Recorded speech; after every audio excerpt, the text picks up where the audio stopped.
ED के द्वारा गिरफ्तार किए गए निलंबित चीफ इंजीनियर वीरेंद्र राम भ्रष्टाचार में डूबे हुए थे।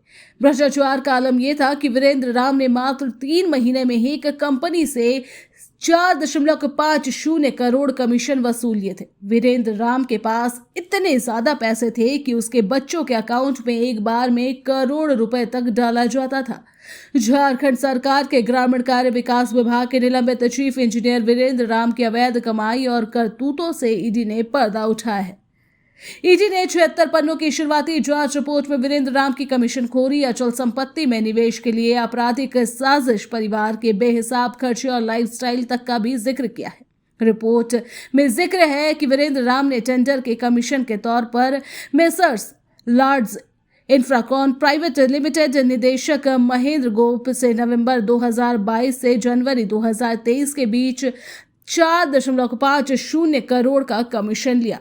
महेंद्र गोप ने पूछताछ में ये बात स्वीकार की है। साथ ही बताया कि वीरेंद्र राम के कहने पर उनके व्यक्ति को पैसे की डिलीवरी की गई थी। ईडी को अंदेशा है कि ये पैसे ही सीए मुकेश मित्तल को भेजे गए। इसके बाद इन पैसों से छतरपुर में जमीन की खरीदारी की गई।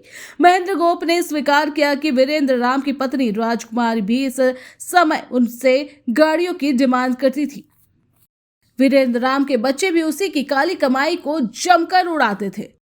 महेंद्र गोप ने ईडी के सामने यह भी स्वीकार किया कि उसने वीरेंद्र राम के बेटे आर्यन अंकुश, जो स्कॉटलैंड में पढ़ाई करता है, उसके खाते में 1.15 करोड़ एक बार में डाले थे। ईडी ने बुधवार को ही वीरेंद्र राम की 39,28,82,578 रुपए की चल और अचल संपत्ति जब्त की है।